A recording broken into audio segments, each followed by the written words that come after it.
As far as the culture is concerned, um, the culture is really centered around the Catholic religion. Uh, religion and culture are very much intertwined, and um, for that reason, you would see a lot of people um, throw big parties when their kid got baptized, or they would throw these big parties in the quinceañeras. They called them quince años down there. Um, they would throw big parties for really any occasion that permitted it. They're very much a party culture, um, and that was always fun. There were a couple of times where uh, it was somewhat annoying because they would play their music very loud. But for the most part, it was really just a fun thing to see.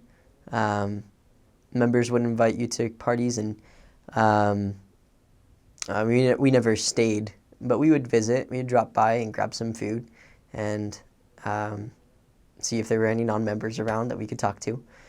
They're very, like I said, since their culture is so centered, their culture and religion are so intertwined. Um, Around Christmas time, there would be lots of people, um, especially of the Catholic religion, that would go to church, and they would sell this bread, this special bread, um, that um, would go around, and they would have these little dolls, these tiny little dolls inside the bread. Um, that if you got one of the dolls, then in 2 months you would have to make tamales for everybody. It was kind of a funny joke. I got the doll a couple times, and luckily they transferred me out of the area before I had to make anybody tamales because I have no idea how to make tamales. But it was pretty fun. Um, they also had celebrated Dia de los Muertos at the beginning of November, uh, and that was really cool. That was a really cool celebration.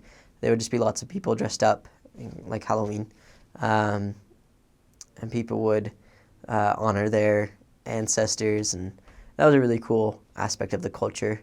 Um, During uh, Easter, the Sunday before Easter was Palm Sunday, and so a lot of the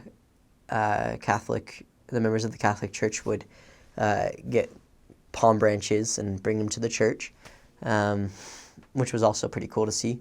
Chalco is known for being one of the um, first areas in Mexico City that received the church. There were a couple spots.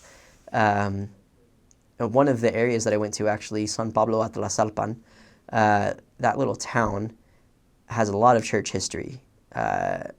There were a couple families down there whose who were some of the first members of the church in Chalco,